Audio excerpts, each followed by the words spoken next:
Good morning बंधुरा केमन आछो तोमरा सबाई आशा करी सबाई भालो आछो आमिओ भालो आछि। तो आज के ना आमादेर बाड़ीते सन्ध्याबेलाय पिकनिक करा होबे। गरमकाले कारा कारा पिकनिक खेयेछो, शीतकाले तो सबाई पिकनिक खाओ। तो जाई होक सेटा तोमादेर साथे परेर भिडियोते शेयार करब। एखन आमि छोट्ट भिडियो तोमादेर साथे शेयार करछि। तो रान्नाघरे चले एसेछि, देखो घेमे पुरो स्नान हये गेछि। रान्नाघरे एसे डाल सिद्ध चापिয়েছি ওইদিকে, আর এদিকে ভাত আর আলু সিদ্ধটাও চাপিয়ে দিয়েছি। ডাল সিদ্ধ, ভাত আর আলু সিদ্ধ আর হচ্ছে ডিমের অমলেট দিয়ে সকালবেলায় খাওয়া হবে। তো ভাতটা হোক, আমি ততক্ষণে ওই ঘরে গিয়ে একটু পাখার তলায় বসি, এতটা গরম লাগছে আর ভালো লাগছে না।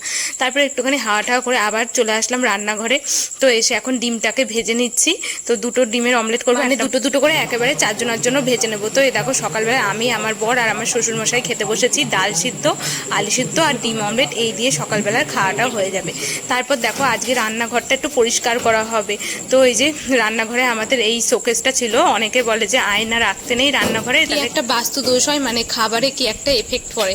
তো যাই হোক ওর জন্য দিদা বাড়িতে দিয়ে দিচ্ছে। আর আয়না এই শোকেসটা অতটা কাজে লাগে না, আমাদের পড়েই থাকে রান্নাঘরে, আরও বেশি ওই ইঁদুর বাদুরের উৎপাত হয়, তার জন্য দেখো দিয়ে দিয়েছি। তারপরে কিছুক্ষণ পর আমার বাবা আবার এই লেবুগুলো কিনে দিয়ে গেল আমাকে, আর এখানে আচার দিয়েছে, আমের আচার।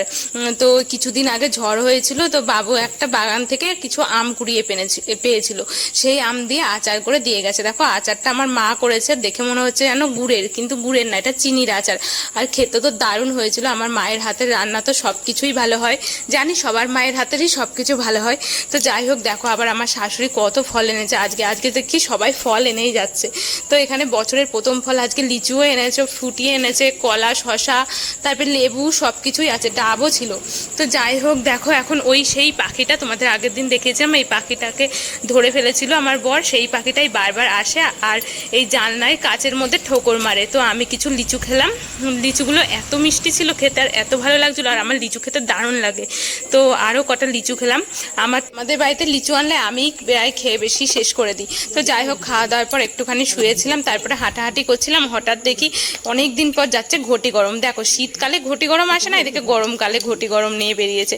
তো যাই হোক খেতে ইচ্ছা করছিল, তাই 10 টাকার মতো নিয়ে নিলাম। প্রায় অনেক বছর পর খাচ্ছি ঘটি গরম, অনেক বছর না, অনেক কটা মাস পর হয়তো খাচ্ছি ঘটি গরম। আসলে আমাদের এই রাস্তা দিয়ে না তেমন কিছু যায় না, ওই মাঝে সাঝে একটু ফুচকা যায়, একজন যায়, তাও আবার ঘন্টা বাজায় না। তো কি করব, আজকে দেখি হঠাৎ ঘটি গরম দেখতে পেয়ে নিয়েই নিলাম, বেশ ভালো লাগছিল কিন্তু খেতে। তারপর মনে হচ্ছিল আরও 10 টাকার নিলে ভালো হতো। তোমাদের কার কার ভালো লাগে ঘটি গরম খেতে কমেন্ট করে জানিও। চলো এখনকার মতো টাটা।